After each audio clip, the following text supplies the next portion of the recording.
안녕하세요. 맘아동심리연구소에서 그림 읽어드리는 미술치료사 김상경입니다. 오늘 여러분들하고 만날 그림은 중학교 1학년 남자친구가 그린 그림인데요. 그림의 제목은 다리 위의 사람이고요. 이 친구는 중학교 1학년인데 벌써 학폭위를 경험을 하게 되고, 그리고 그거에 따른 처벌도 받게 된 그런 일련의 경험을 하고 있는 그런 친구가 그린 그림을 여러분들하고 한번 볼 건데요. 자, 이 친구에 대해서 제가 전달해드리고 싶은 내용이 또 있네요. 같이 그림 먼저 보시고 이야기해 볼게요. 자, 이 그림은 다리 위의 사람 그림인데요. 이 친구는 다리 위의 사람 그림에서 어떤 스토리를 설정을 해서 사진이나 그림을 캡처한 듯이 딱 어느 한 부분만을 표현을 했습니다. 그래서 다리 위의 사람에서 보고 싶은 그런 이쪽 환경에서 저쪽 환경으로 넘어가는 현 시점, 그리고 출발하는 환경은 어떤 환경이고 도착하는 환경은 어떤 환경인지 알아볼 수 없었고요. 그리고 도로만을 저렇게 표현을 했기 때문에 이 다리가 어떤 다리인지는 정확하게 알아볼 수는 없어요. 그런데 짐작컨대 한강다리 같은 그런 차도 다니고 사람도 다닐 수 있는 그런 거대한 다리가 아닐까 하는 생각을 짐작으로 해보게 됩니다. 자, 그리고요, 이 그림을 좀 설명을 하면, 이 그림은 교통사고가 지금 현재 발생하고 있는 그림인데, 그 교통사고가 발생하고 있는 그림에 저 사람은 시간차를 두고 표현을 하고 있어요. 지금 현재는 교통사고가 빵 하고 나서 사람이 피가 튀기면서 사람과 자동차가 부딪히고 있는 상황의 그림이 표현이 됐고요. 그리고 이후에 저 부딪힌 사람이 이제 피를 흘리고 바닥에 누워있는 것도 표현이 됐고요.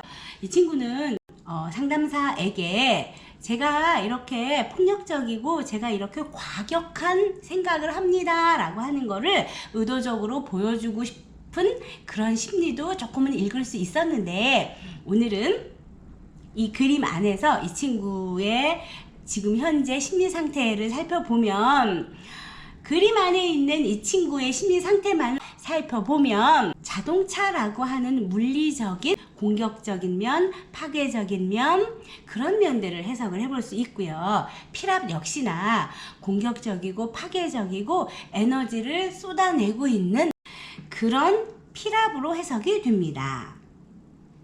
그래서 저는 이 친구가 지금 왜 자기 자신의 공격적인 면, 파괴적인 면, 그리고 나름 잔인하다고 할 수 있는 이런 자신의 생각을 상담자에게 드러내고 표현했는지, 그리고 이 친구가 가지고 있는 어려움은 어떤 건지, 그런 부분들을 여러분들하고 한번 대화를 나눠보도록 하겠습니다.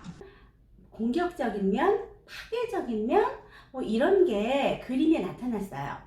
제가 이 친구가 지금 자신의 위치를 어떻게 생각하고 있는지 그걸 알고 싶어서 다리 위에 사람을 그려달라고 요구를 했었는데, 그런 거는 이 친구는 관심이 없고요. 자기의 위치, 자기의 지금 처한 상황, 이런 거에 관심 없고요. 지금 현재 내 눈에 보여지고 지금 현재 내가 내 감각적으로 인식하고 있는 것들만 지금 중요한 거예요.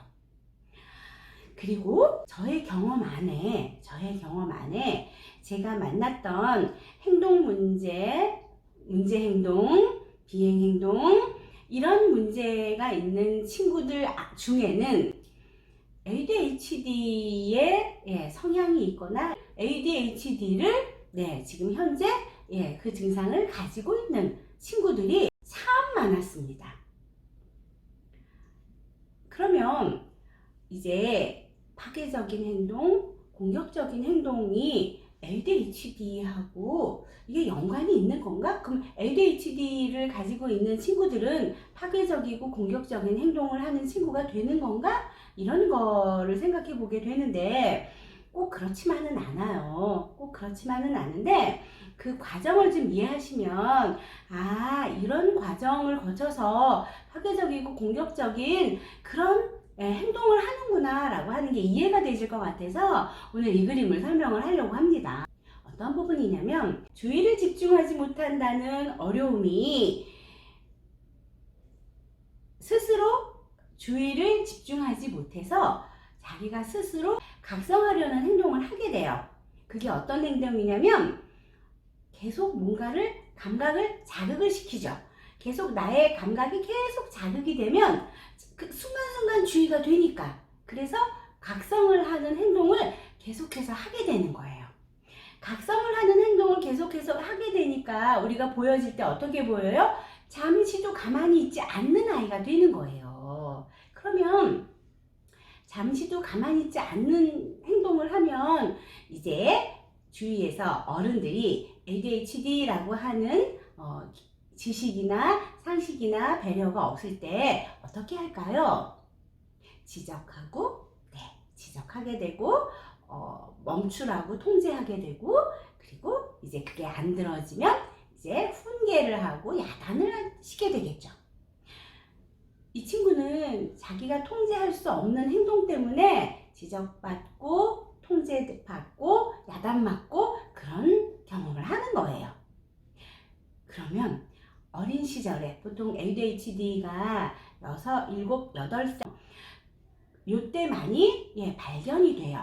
물론 그 전부터 그런 증상은 좀 보이지만 그때 많이 드러나죠. 왜 드러날까요? 유아교육기관, 학교라고 하는 공동생활을 하다 보니까 이제 도드라지게 드러나는 거예요. 그래서 그 시기에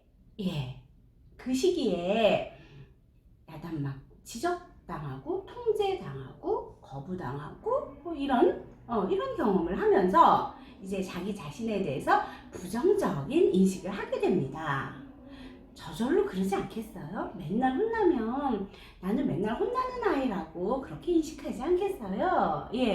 그런 반면에 또 ADHD의 특성 중에 하나가 충동성이 있어요. 자기 스스로 자기의 감각을 계속 느끼고 싶기 때문에 충동성도 일반 아이들보다 좀 높습니다. 그래서 충동적으로 행동을 하고 그 충동성 안에는 과잉 행동을 동반하는 것들이 꽤 많아집니다. 그래서 충동적으로 과잉 행동 뭐가 있을까요? 남들 걸을 때 난 뛰고요. 남들 이렇게 건네줄 때 나는 던지고요. 이런 과잉 행동들이 이제 보이는데 그 과잉 행동들에 의해서 이제 옆에 피해자가 생겨요. 그렇겠죠?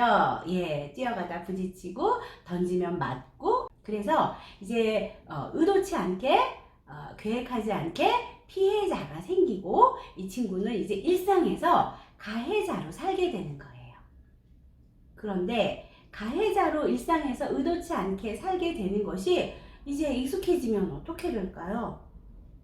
나는 누구를 괴롭히는 사람이고 나는 뭔가 파괴하는 사람이고 그런 사람으로 자기 자신이 인식이 돼서 이제 청소년이 되면서 그런 자기 자신이 당연하게 느껴지면 어떻게 되죠? 비행이라고 하는 행동에 자기 자신을 쉽게 허용을 하는 거죠. 무엇보다 네가 일부러 그런 거 아니고 너도 어쩔 수 없는 면이 있었다는 거 알아 라고 하는 거를 좀 알아주는 것이 먼저 선행될 필요가 있지 않을까 그런 생각을 합니다.